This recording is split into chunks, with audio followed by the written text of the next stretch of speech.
Due to the following CBS School Break special, Magnum PI will not be seen today. It will be broadcast tomorrow in the regular time period.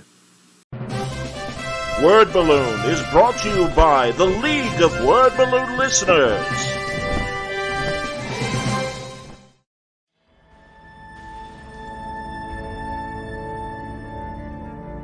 That's, me kind of doing a very light take on the version of Batman I was raised by, which is sort of post-Neil Adams take, which he was doing the year I was born.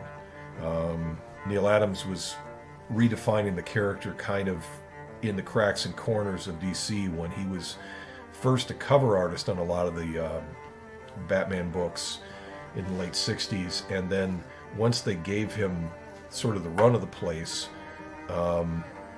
his look, he kind of exaggerated even more with the lighting and the grandeur, the way he would exaggerate the figure form, the length of the ears, the length of the cape. A lot of it was just sort of aesthetics. He wasn't really changing the costume per se. I tried to illustrate what Adams did with a sense of maybe somewhat photo exacting kind of take on it, while also kind of avoiding some of the comic book tropes of the glowing white eyes, which I was always having a problem with as a kid, thinking about like how the mask is pretty much on his face like it's makeup. Like it's as close to the skin as you can get the way it was drawn by everybody, Adams included. And if that's the case, there's no room to hide the eyelashes for the human being wearing this mask, so basically just his natural eyes showing, but you can hide that in shadow.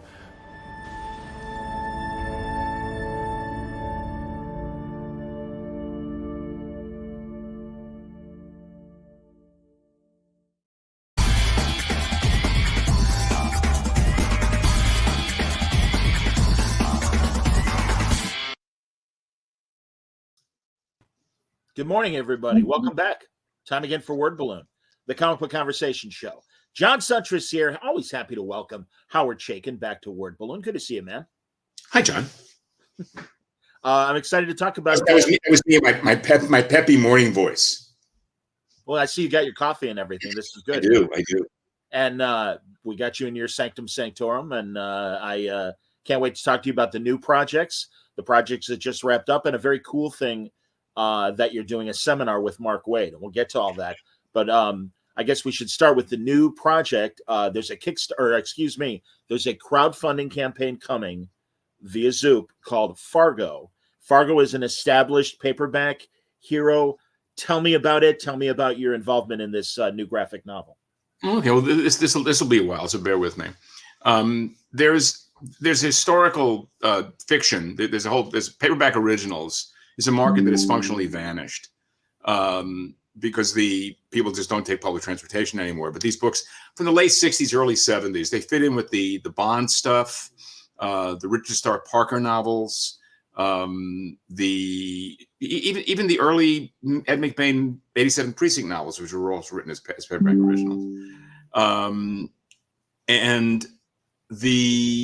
Fargo was a character that was introduced in the late 60s. The novels have been sort of lost to history. There are 20 of them written by a guy named John Bentine, a pseudonym. And Bentine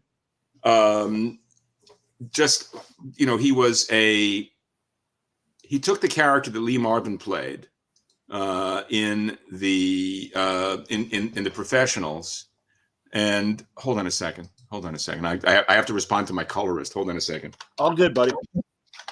This live action comics, kids. Here it is. That's all right. I totally understand. When I would say, do you want to make the donuts? You want to talk about making the donuts? Exactly. I'm glad you're able to do both. It's quite all right. Oh God, I'm glad everyone's joining us. Thanks for watching, everybody. Sorry about this. Sorry about this. No, I'll vamp. It's all right, man. No vamping. I'm back to you, John. So Fargo is, to a great extent, the character that Lee Marvin played, named Fardon, in The Professionals, Richard Brooks's picture. Benteen took the character, built a backstory for him. He's a 19th century man running around in the early 20th century. And the best way I can put it is if Conan will remember the Wild Bunch, he'd be Neil Fargo. Okay. Conan is always a really good model in that he's a soldier of fortune, as is Fargo. And Fargo is a guy who is a veteran of Roosevelt's Rough Riders. As I say, a 19th century guy running around in the early 20th century. Now, I'm of the mind that I learned in my 30s and 40s that the modern world came to be around 1910. And it was financed and funded by the railroad fortunes that had been financed in turn by the supplying of the Union Army. And by 1910, everything we take for granted now is in place. The airplane, the automobile, telephone, radio was just on the horizon. Marconi was ready to go. Yep. By 1912, when David Sarnoff broadcast sat on top of a newspaper of a building and telegraphed the Titanic disaster in real time. All that was there, and Fargo lives in that world.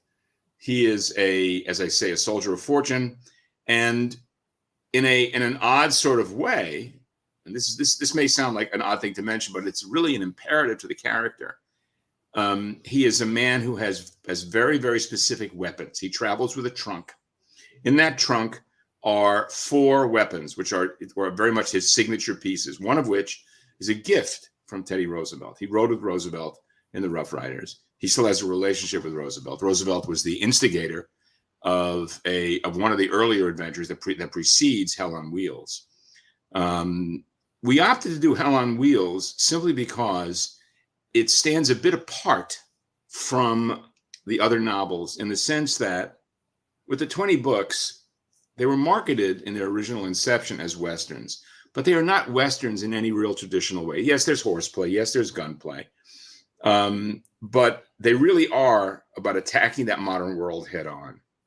And this book, Hell on Wheels, which is about a war between competing railroads, one giant, rubber baron railroad and one small, personally owned railroad with a potential of wealth, is about that modern world. It takes place in Idaho, 1912, and Fargo stumbles into the problem in a way that's fairly comfortable and confident for the character to go. So I've drawn the first 5 pages and a cover.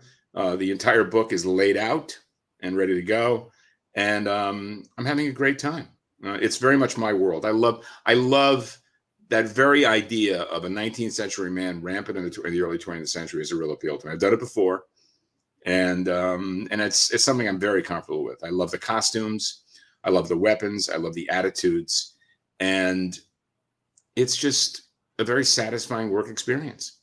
Do you remember there was a 1-season television show that James Garner did before the Rockford Files? Do I ever? Oh, please. I own the DVDs. Come on, man. Nichols. Absolutely, man. Do. Yeah, and again, it's that same idea of a 19th century man entering the 20th century.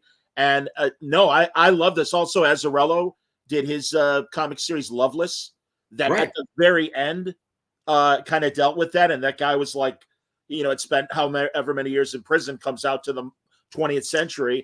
It's a different world. No, I hear you, man. And I love stories like that. I mean, I've done two major projects that directly address this. Century West, which is about 3 Texas Rangers in a town that's being assaulted by the 20th century. And more recently, Sunshine Patriots, which is about two of Roosevelt's Rough Riders who end up serving as hired guns for a studio being threatened by the arrival of the first wave of the Sicilian Mafia. And there's a crime. I mean, I read a lot of Westerns, but the problem is the Westerns the guys I'm reading are drying up. I'm not a L'Amour enthusiast. I find L'Amour uninteresting. Whereas I love the Elmer Leonard stuff, Lauren Esselman's, Elmer Kelton, and Ed Gorman. And Esselman, to a very specific extent, is a guy who writes about this world. He has one of his colophons is a man's head with a line drawn on one side. It's a sombrero, it's a Stetson with a handlebar mustache.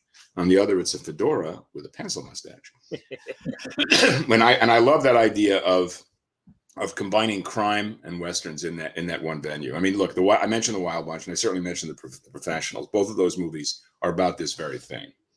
And as I said to someone yesterday, my only frustration is one of the things I loved about the Wild Bunch was watching William Holden man a machine gun and shoot a 1911 45 automatic. And I love the idea of cowboys on horseback with machine guns and automatics. But Fargo is an old school professional. He's got a short-off shotgun. He's got a Colt 45 Peacemaker, which he keeps in excellent condition, a Winchester .30, and a Batanga knife, which is a knife that comes out of his experiences serving in the Philippines. I mean, much of my interest in this stuff is informed by reading historical fiction and actual historical fact about this time, the empire building of it all.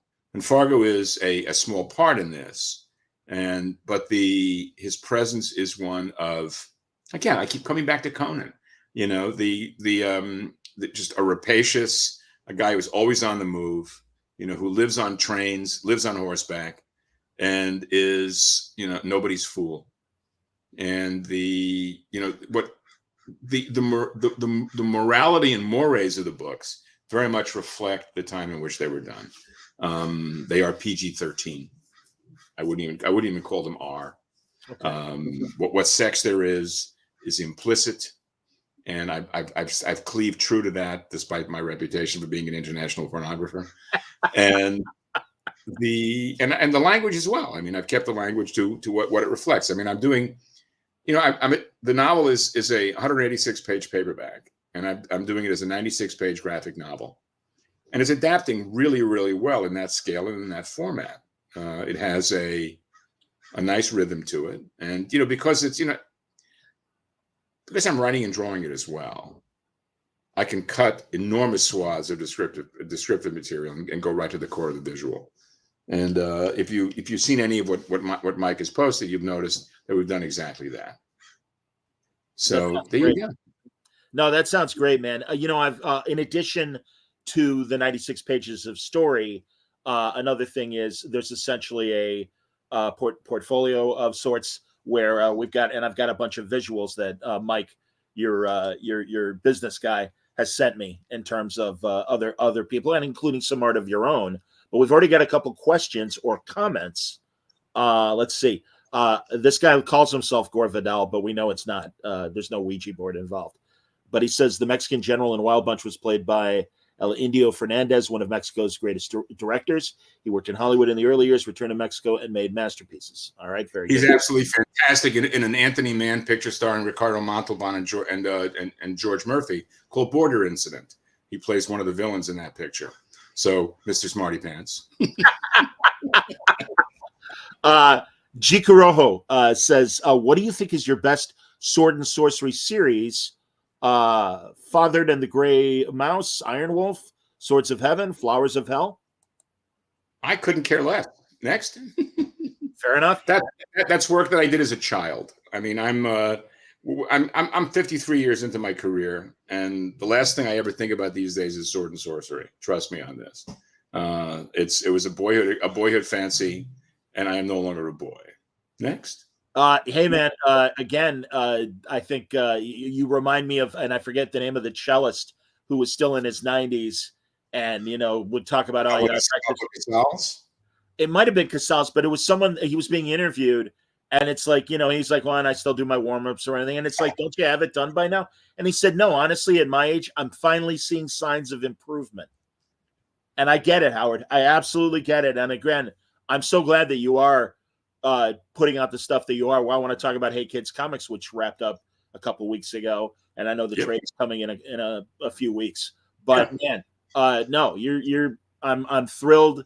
I think your input as your stuff to me is very vital, and I'm glad you're still, you know, have ideas that you want to pursue. I need to say, John, I'm really grateful. I operate from the theory that my entire life was based on hellhounds on my trail. As long as I don't let him catch me, I'm ahead of the game. You know, that's really what it's about. I so hear you, man. That's great. So yeah, we got the portfolio as well as part of the project. It's you know, I mean, Do you have a target date of when you want this completed? That you got to talk to Mike about. Okay. I'm working as if it's due. That I always do. I mean, I avoid gagging or lollygagging. I keep moving forward. I mean, yesterday I finished a stack of artwork that has been sitting and waiting to be done, and so today, once I'm finished with you, I'm back on script. So for the next week or so, my goal is to finish the script, however it may shake out or whatever. I don't really care. I'm just doing it. Get the script done, and then do the rewrite, because I never deliver anything. Any first draft I deliver has been rewritten at least 3 times. I have no faith in my own first drafts. Steven says happy belated birthday.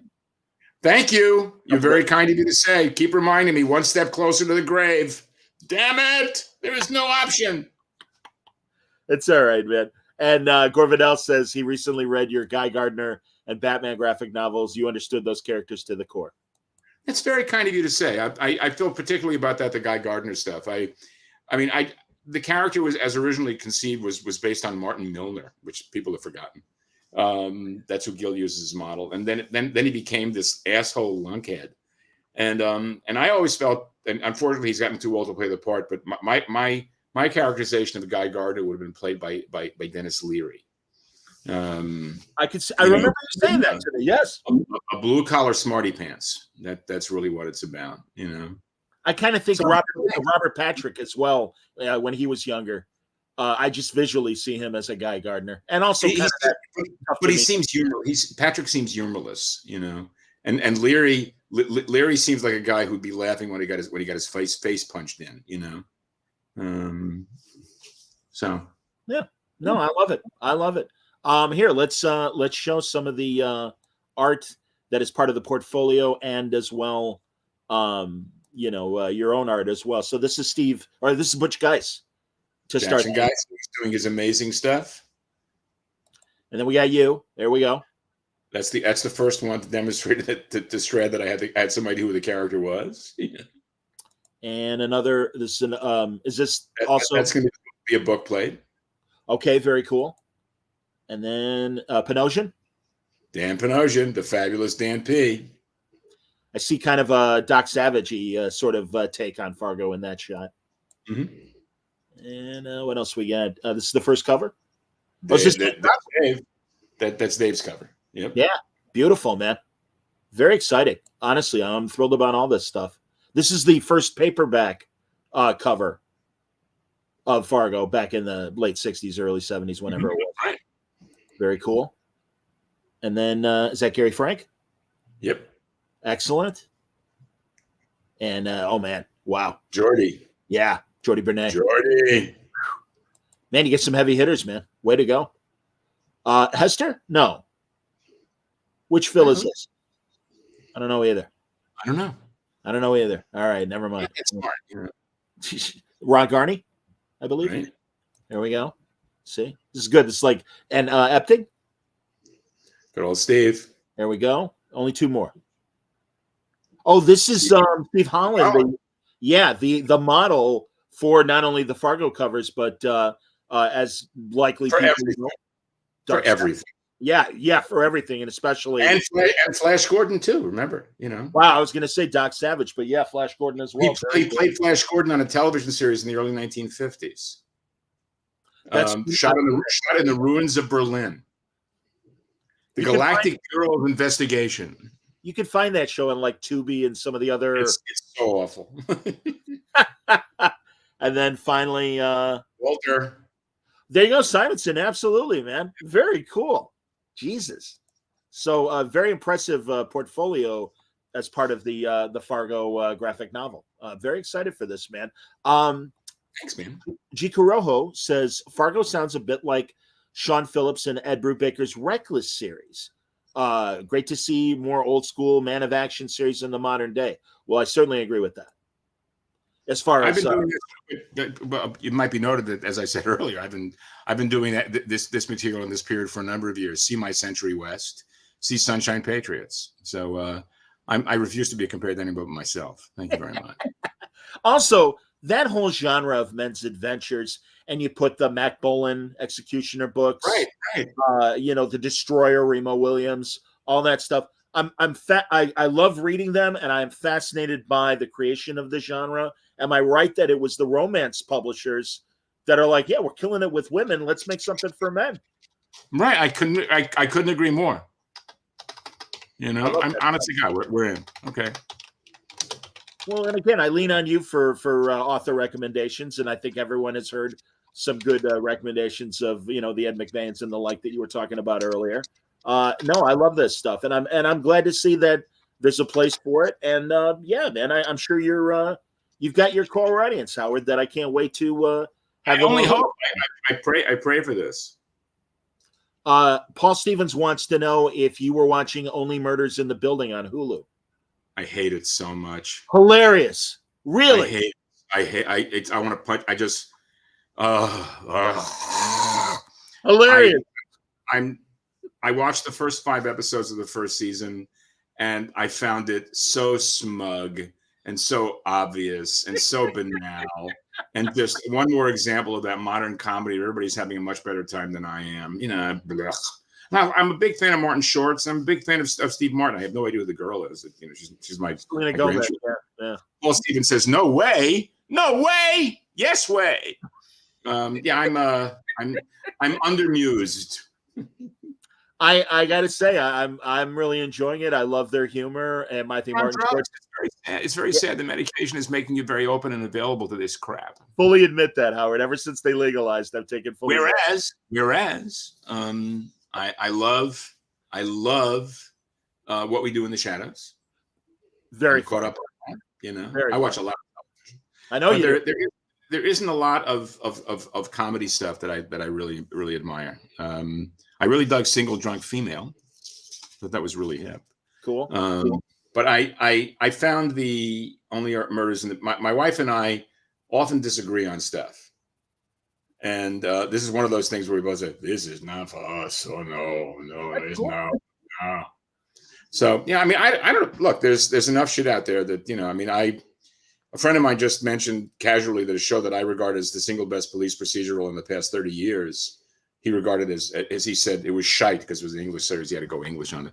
And he's dead to me now. There's no, he's gone, Maybe that's not true. I forgive all trespasses. But he's terribly wrong, but right now we're caught up on everything we watch with the exception of The Winter King, which I'm hoping is going to get good soon. It's despairing to me. I love the novel so much. What's the British show that you said is the best? Line of Duty. Oh, okay.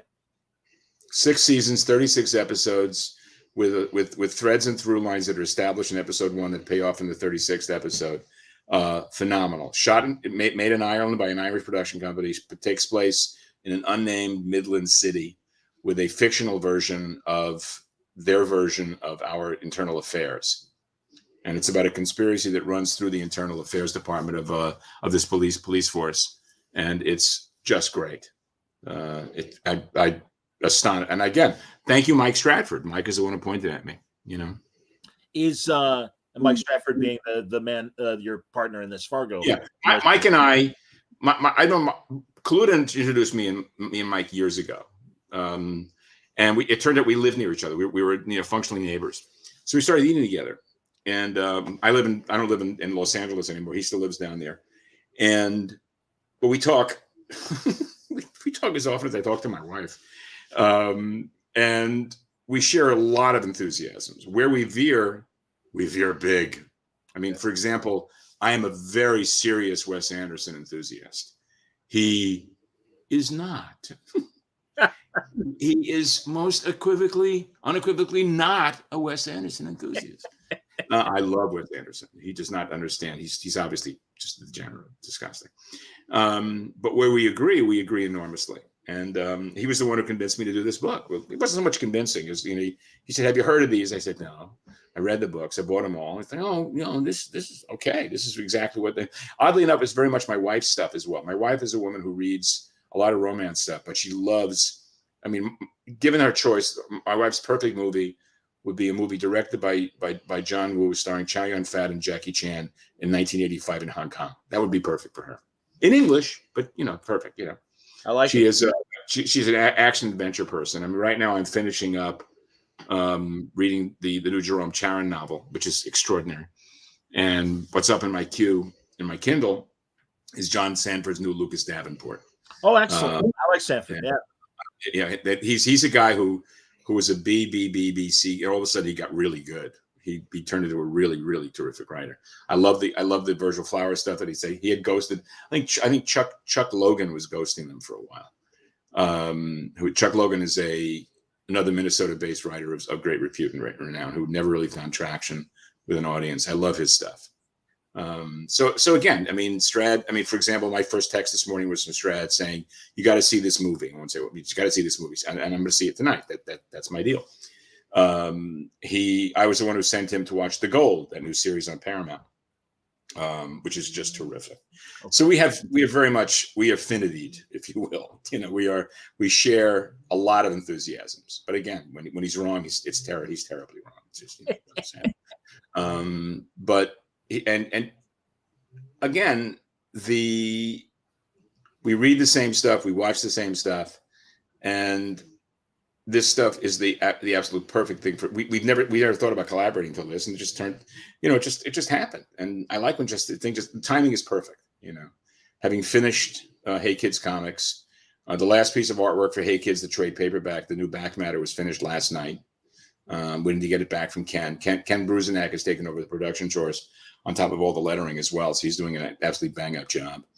There's a new Untold Tales, a 2-pager, and there are 2 Noah Gitlin stories. One about how everybody hates him, and one about how his experience is doing the adaptation of the blockbuster movie Starmageddon.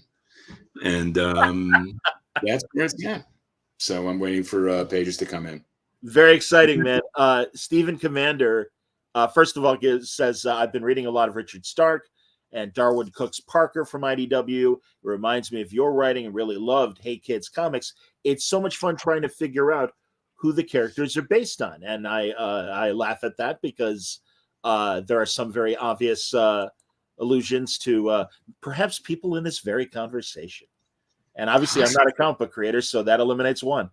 I mean, look. I mean, they're obviously direct avatars. I mean, I'm not going to play games. I mean, obviously, Bob Rose is Bob Rose, and Sid Mitchell and Ray Clark, and Noah Gitlin is very much based on me, obviously. Yeah. But the very fact that I have not had the shit kicked out of me yet is a demonstration of how opaque I've managed to be, or the fact that nobody I know who should be offended has read the book. There's that possibility as well. That's the last issue of the final arc. That is also going to be the cover of the trade. Oh, great! Yes, and because it says what the book is about in every way, shape, and form. Yes. And I one of the things I finished this week was the essay for this 3rd volume, because basically when I said that the book was about fandom, the people got like, oh, it's going to be really an attack on. No, it's not, because one of the things that comic book enthusiasts often forget is that comics has more in common with the Jesuitry and with organized religion than it does with, say, rock and roll fandom or stamp collecting or shit like that, because it has its icons, it has it's an inoculated process. You discover comics and there's no escape. You're stuck. You either outgrow it immediately and go on to fucking and drugs, or you stay with it and it becomes part of your nervous system. And the talent pool from comics is derived from fandom. Anybody who says they came to comics as a second choice is lying through their teeth. It's nonsense. You're there from the beginning. And so that the endorsement and the indictment of fandom is also an endorsement and indictment of the talent pool. I mean, one of the things I talk about in the essay is that brilliant Vince Davis thing from the early 70s, comic book fans. You know it? No, tell me. You've never seen it? Talk to me. All right, I'll send it to you. It's better than you've seen it. Please do. I'll send you a PDF. I think I'm on a JPEG. I'll send it to you after we finish. Yeah. It'll kill you. It is. What is it? It's kind, insightful, cruel and incising all at the same time. And I remember reading it. I was 23 when he did it, and I'm looking at this, and I winced, cringed, looked away, and laughed because it was. I mean, I was only professional for a couple of years at that point, and every single indictment in these 3 pages, I participated in. And I remain that guy.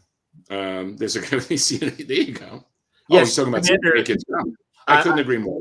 Somebody's talking about this too. He says it's a great history lesson about the early days of the industry. And aggressive reading says, relaxing says, comics are gift or curse, indeed.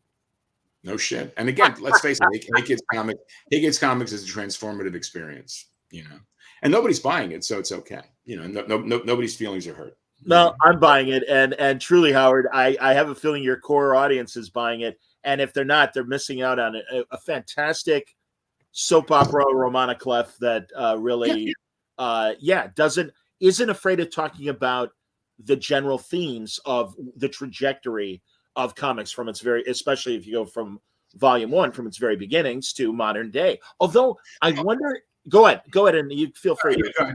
Okay. I was going to say, I wonder, given what's happening, and it's more about, well, really comics are impacted as well, but currently comic books and the television and film that are based on them and stuff, I'm not worried about oversaturation. What I am worried about is redundancy of ideas, especially on the TV and film side. You've got exceptions like The Boys, which I do think takes heavier swings than your classic origin bored by the third act, because we've been watching it now for 15 years nonstop since Iron Man and the Marvel movies, but even the DC movies as well. And I wonder, because again, obviously you had this story in mind, and I think it does take us pretty close to the moment, but I do think there have been things in the last year or so where new developments have happened. I don't know if you have thoughts on where the IP holders are at this moment, given where media is in general. Well, I mean, it's hard to say. I mean, because we are living at a time in which the hagiography of Stan Lee has taken hold, and the assumptions of the culture that we live in are that to reduce and simplify, and digressively, the painter Mort Kunstler was a guy who came out of the men's adventure business and then became a painter of historical subjects. Always insisted, in an interview, he said that he always included something that was anachronistic in his pictures, so that they would not be mistaken in the future for contemporaneous representations of its time, which presupposes that there's going to be a future and that anybody's going to give a shit. But I thought it was an interesting and validating idea, because we now live in a culture of limited curiosity, and certainly limited historical curiosity, in which, on the one hand, the past is excoriated for its prejudices and its predations, while at the same time, that same past is frequently presented as one of a universally accepting culture. And the irony of all that is, how satisfied is that audience seeing itself represented in fiction, which presents itself as historical fact? Superhero movies are, because that's what we're really talking about here. We're not talking about the film adaptations of Road to Perdition or History of Violence or even Ghost World. I'm with you. We're talking about the mainstream superhero picture. Sure. The comic book audience may very well be tiring of it, but the mass market audience is not. The mass market audience is still there and still going to see it. I go to a lot of conventions. I've been going to a lot of conventions for a long time. And one of the elements, and a new element in the context of the comic book convention these days, is a civilian element, usually on Saturday afternoon, frequently on Sunday. It's mom, dad, and a stroller. And when they're there, They have no interest or knowledge or anything that you and I care about or are interested in. They're looking for a Funko Pop or some other sort of souvenir to commemorate their movie-going experience. Yes. And their experience is just as valid as mine. Sure. Because that's who they are, and I really don't care. I live in a small town, and very few people have any idea what I do for a living. When they do, they can't quite compute how what I do translates into anything other than what's on my desk. There's a disconnect. I mean, it used to be, like Charles Schultz. There isn't even that anymore. You know, there's no tissue to connect. So the idea, again, you mentioned Iron Man. In 2008, when that trailer was first popping up, our neighbors and our friends up here were flabbergasted and deeply anticipating, having no idea that it was a comic book, that it's something I'd been aware of as a reader since I was, 13, 14? And they were just, because it was Robert Downey Jr. doing something really cool. And just, they didn't know. They had no idea. I mean, and let's not forget, it was a minor character. Yes. I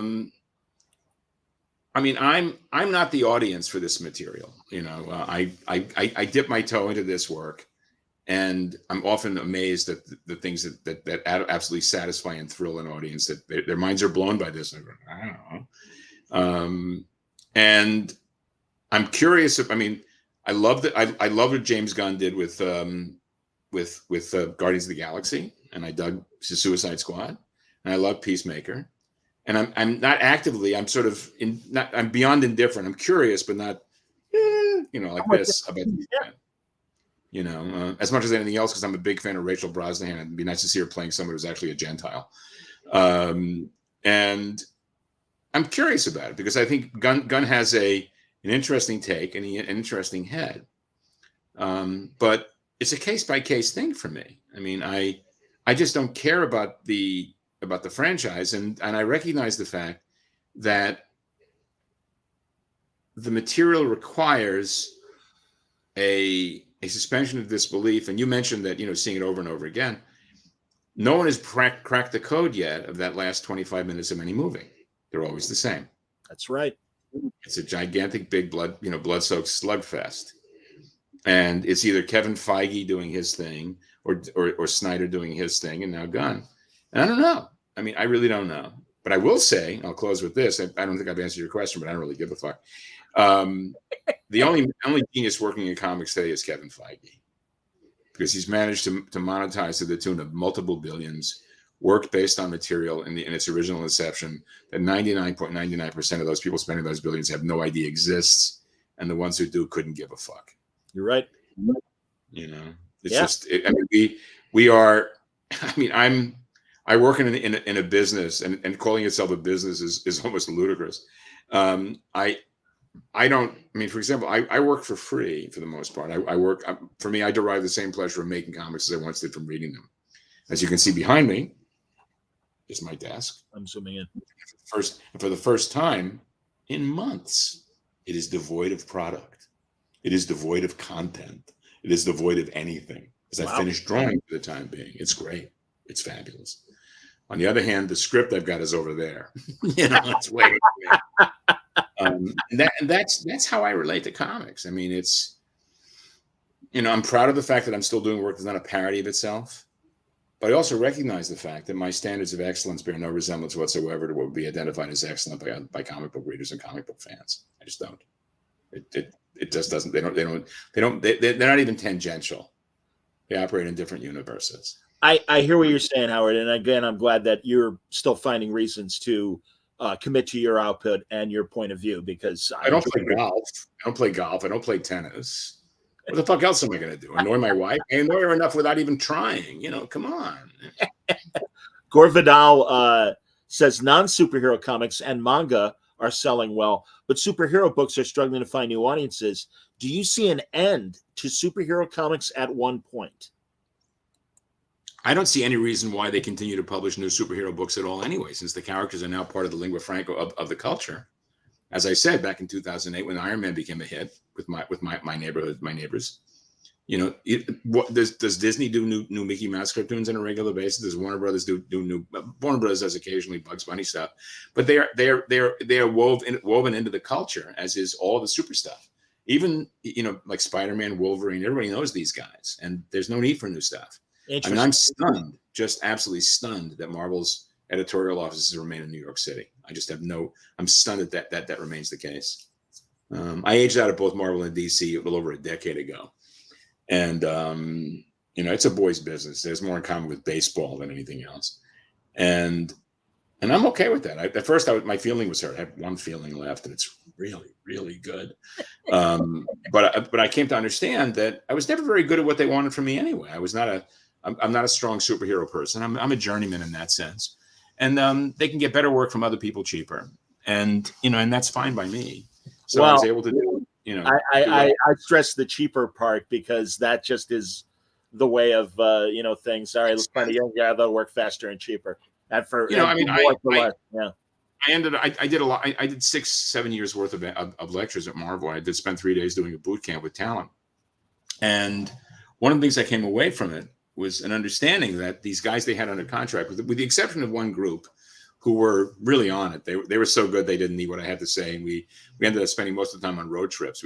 I took them around New York City and showed them all the illustration Stations of the Cross. But for the most part, these guys had not really learned the gap that exists to cross the chasm that existed between hobbyism and professionalism. And that's a perfect lead into to the discussion of the comic book U that Mark and I are doing. The lectures that I did at Marvel were intended to convey to these people that there was a gap that had to be transversed from when they were spending nights while everybody else in the house was asleep drawing comics on their mother's cutting board to actually making $1 in the business. And much of it was to get over the notion that comic books is something that just happens. But rather there is a language, there's a reason why one picture precedes another. What size means, what space means, how space represents time in itself, and that simply drawing in a lush and attractive manner might have carried you through the 1990s, but it ceased to have real value if you wanted to be taken seriously as a working professional.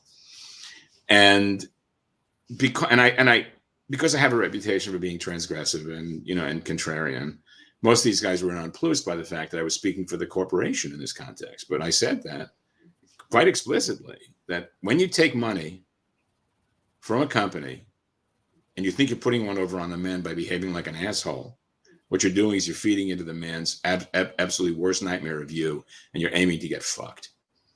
Rather, if you're taking a corporate dollar, you are a cog, whether you like it or not. Work in that context. If you don't want to do that, do it somewhere else, which is what I've done. But even in that context of that, I have an editor. Okay, I believe in editing. So this thing that Mark and I are doing at UCLA in November, it's called Comic Book U. Mark Waid, I should say. Mark Waid is one of the very few writers in the comic book business who have a genuine, learned, and intellectual, instinctual, and grasp of the real estate of the page. Because most writers in comics have absolutely no clue how tiny the page is. It's much smaller than it used to be. By much smaller, I mean that the attempt to extend story has created a flattened, uninteresting landscape in comics. And the reason for it is that there's a playing into the hands of the writer. The writer has to be babied and pampered by the companies for a very specific reason. Writers in comics can very much look at comics as a means to learn how to do other things for a living with that skill set. Whereas comic book artists, who are trained to serve a series of tropes, I'm talking about mainstream comics here, of course, are stuck. There's nowhere else to go with that other than parodies of the work they do for their mainstream clients. So there's no reason to really coddle and make nice with artists because they're stuck. They got nowhere else to go. Writers, on the other hand, can take it elsewhere. Right. And Mark is one of those very few writers who, when I read a Mark Guggenheim script, I may not agree with the shots that he calls, but I understand every reason he made those calls in the first place. And that's an incredibly valid distinction. So Mark will be talking about the writing of the material, and I will be talking about turning the material that's being written into visual narrative. Pictures that, to create pages and panels that are not simply arbitrary. The civilian thinks comic books are a series of like storyboards. Movie guys think comics are storyboards. They're not. Civilians think comic books are just a series of stamps on a page. They're not. There are reasons and choices why a panel is the size it is, the shape it is, how it relates to the other panels that are equally or differently sized on the page. And the pictures themselves have to be more than simply drawings with a black line drawn around them on four sides. That a picture has to have to be endowed with narrative value. And that endowment, of course, is subjective, but it uses the application of certain tools of organization of space that we'll be talking about at great length in this. And again, it's not esoteric. It's very straight up. I mean, there's a reason for everything. And much of the underpinning of my annoyance about all this is this evolving sensibility in comics that comics broke me thing a couple of months back, which was what was so much implicit in a lot of those notes was that there was this idea that making comics was simply an extension of reading them, and that no, I sucked for 10 years till I got good, and I did it in public, for fuck's sake. I mean, Jesus, I was terrible. But there was work to be gotten. There's less work now. You got to be good. You got to be better than I was. I do. Gil Kane was my first mentor. And I discovered some years after I worked for him that his career arc was very similar to mine, although he started out much less shitty than I did. He was ghosting, strips for Simon and Kirby back in the 40s when he was 14 or 15. He was terrible. But he educated himself in a different way than I did. The different way that I educated myself was that I never lost touch with the fact that the material deserved to be better written than it was. And as a comic book artist, I became a writer out of self-defense because I recognized the fact that an alarming number of the guys with whom I was collaborating as an artist with them as writers, these guys were failed at doing what I did. Why should that be a CV for me to take them seriously as writers? And I've turned into a guy who is a cartoonist. I write and draw together, and that the synergy that exists between my pictures and my text I would give it value. And because I learned how to do this, and I learned by repetition, observation, education, all not osmosis, okay? It is something that I can convey and teach. That there's a reason why I place this figure here, why that panel is that size, what a page means, what narrative value means. And I'm here for that. And I'm looking forward to this experience. It's November 18th. November 18th at Ackerman Hall. Ackerman Hall, UCLA. That's a Saturday. 7-hour seminar. But, honestly, everybody listening and watching, I had the pleasure of producing an hour of a private conversation that was a truncated version of what Mark and Howard are going to be doing. And it's great because it really is, as Howard has described, the reasons why the panels exist, their size, how they play with the script, and it's very, very detail-oriented.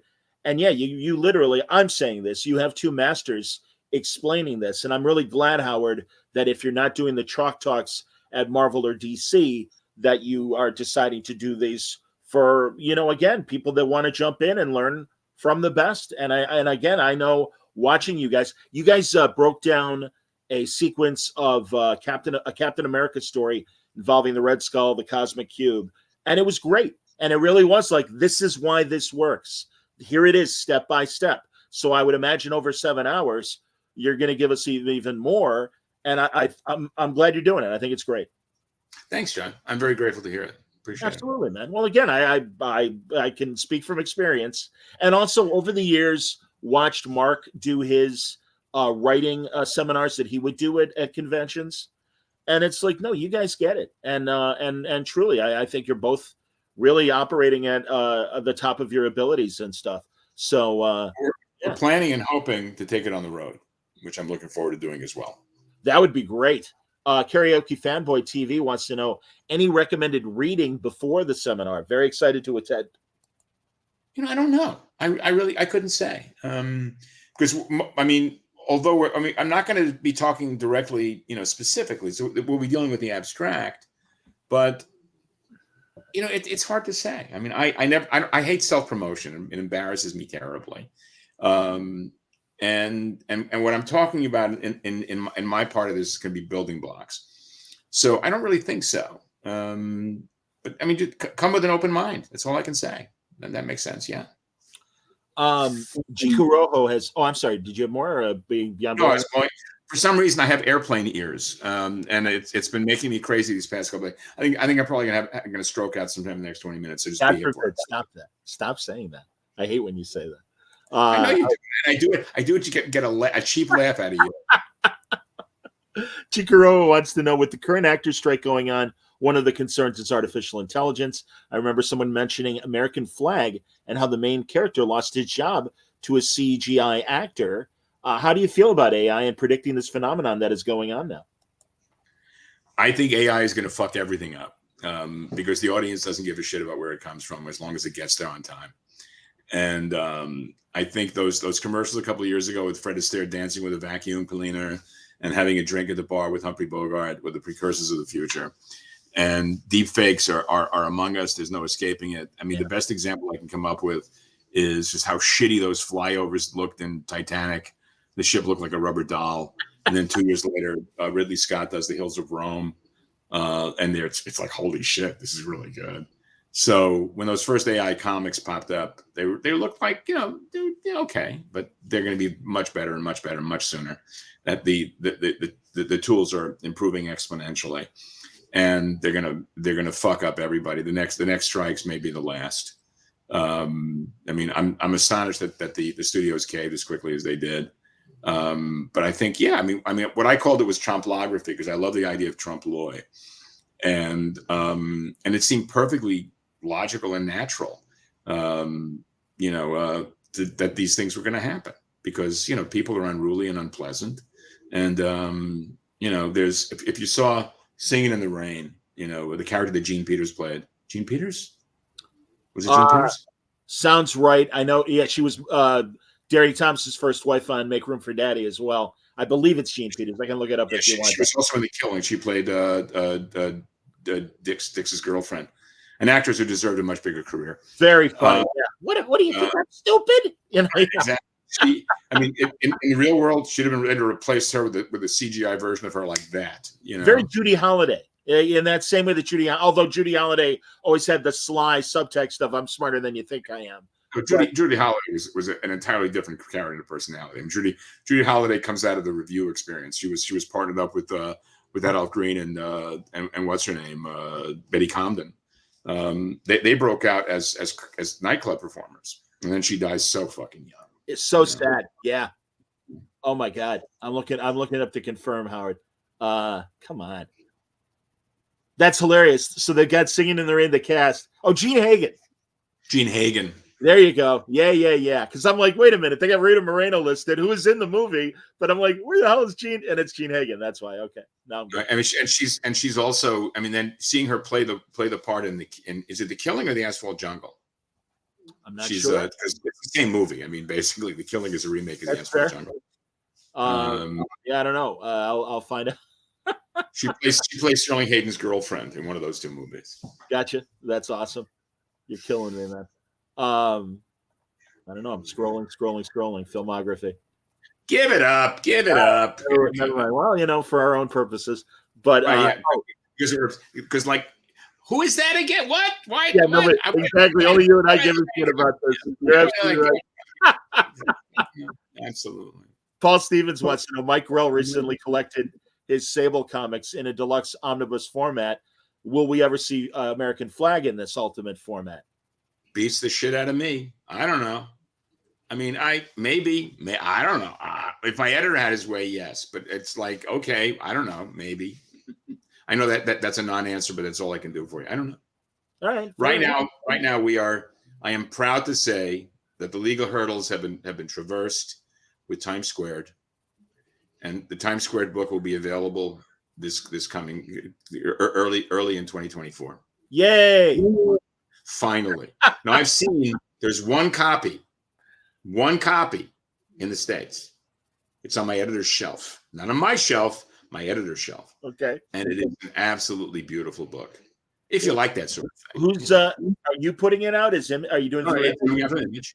It's an image press. Very good. That's great, man. At last, it's been delayed for 3 years, which feels like 10, and we're done. Wow. So thank you. Immediately flashing back to me in the mid 80s, picking up the first volume at a direct. Wondering what the fuck is he talking about here? What does he mean? No. It's great. I assume they'll also re-release volumes 1 and 2. No, it's a single volume, all 3. Oh, that's great, Howard. Oh, fantastic! It's the omnibus. You know, it's the first 2 originals. It's the flag special. It's the final chapter, and it's a whole bunch of back matter you've never seen. Outstanding. A whole bunch of new stuff. Well, there you all right. Yeah, I'll be bugging you in a couple months to talk about that. Without fail. All right. That's great, man. Oh, I'm so excited, Howard. That is so great to hear. I'm trying to think of what else. I want to make sure we're covering all the bases. Again, everybody, look for the volume 3 of Hey Kids Comics coming up, in about a month or so. Yeah. Either November or December. And then again, we're looking forward to. I want to get back to the cover of it. Fargo, this fantastic adaptation of Hell on Wheels, go to Zoop. Go to Zoop. Sign up with us. There will be a reckoning if you don't, because I'm taking notes of those who don't. I'm very strict. I'm trying to what have I? Oh, you know what I saw, Howard? And I'm curious if you've seen it yet or have interest in seeing it. William Friedkin's last movie. Seeing it tonight. Say it again. Seeing it tonight. Oh, that's great, man. Yeah, and for people who don't know, that's the movie that Strad said I got to see. I'm seeing that tonight. It's the Kane Mutiny Court Martial, but it's an adaptation of the play rather than the movie. I know. So, I'm very curious. I've never seen the play. Comically enough, Henry Fonda played Barney on stage, and James Garner had a non-speaking role as one of the judge advocates. Yes, I've heard him. I heard him in interviews talk about that experience, and also I'm a huge Jason Clarke fan. I really love his work a lot. And you know what's cool about him? He's nowhere nearly as tall as he looks. He looks so. I've been on flights with him twice, and he's only a bit taller than I am, and I'm not big, But I love his work. He's so good. Did you watch him in the HBO Lakers TV show? I did. I thought he was great. I know nothing about basketball and care even less about it, and I love the show. But also, he's great in a show called Brotherhood with Jason Isaacs. Yes, playing a criminal. Isaacs is a hardened criminal, and Clark as a member of the Rhode Island Senate. It's a pastiche of the Bulger brothers. Whitey Bulger and James Bulger. If you haven't seen it, Finola Flanagan plays their mom. It's really, really good. 3 seasons. Yeah, Ethan Embry is on it. Oh, that's cool. I'm a big fan of his. It's a great little show. And Isaac is my favorite English Jew today. He was unfortunately the best thing about the first season of Star Trek Discovery. The only reason I watched it. And I'm not a Star Trek person. Well, that's fine, and I won't bore you, but believe me, he was literally, as I said, the best thing in it. He's playing Cary Grant. I didn't know that. In what? And a picture about Grant. Interesting. Which I'm kind of looking for. I could see that. Why not? I'm for it. Absolutely. But no, you got to email me and tell me what you think of the community thing. Well, what you want to when we hang up, email me so I'll send you that Vince Davis piece. What you got to say? Yes, because you remind me. Because once I leave here, I'm the same way. I'm the same way. Howard, I got to deal with Bogota and Savannah. No, I get it. I always say to people, hey, I got to get you on the show, and then suddenly I look up. Drop me a note. That was 3 years ago. So no, believe me, I hear it. I will. Drop me an email and I'll send you the Davis piece. It'll kill you. And again, if you don't cringe, wince, and laugh at the same time, your self-awareness factor is out. I gotta go. All right, buddy. Honestly, as always. The hour has sped by, babe. I was expecting an hour. I don't know if it's gonna do. Always good to talk to you, John. Always a pleasure. I feel the same way, Howard. It always means a lot that you come back. Again, I got no plans to visit Chicago. If I did, I'd see you. Well, hopefully, man, and hopefully sooner than later, I'll see you on the next show. You got to catch up on campus, babe. No question. Everybody, check out this seminar, November 18th. Please do. And join us. Thanks, John. Great talking to you. Drop me that email, and we'll continue this. Okay. Sounds good, everybody. Howard Chaykin, everybody. I hope you enjoyed it. I loved our conversation. I'm letting him go. And thank you, everybody. Great conversation, great questions from everybody. But all I can say is more great stuff coming up in October for Word Balloon. I hope you'll join me for the experience. Until next time, stay safe, stay happy, stay healthy.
Clean, for God's sake, clean. Whoa.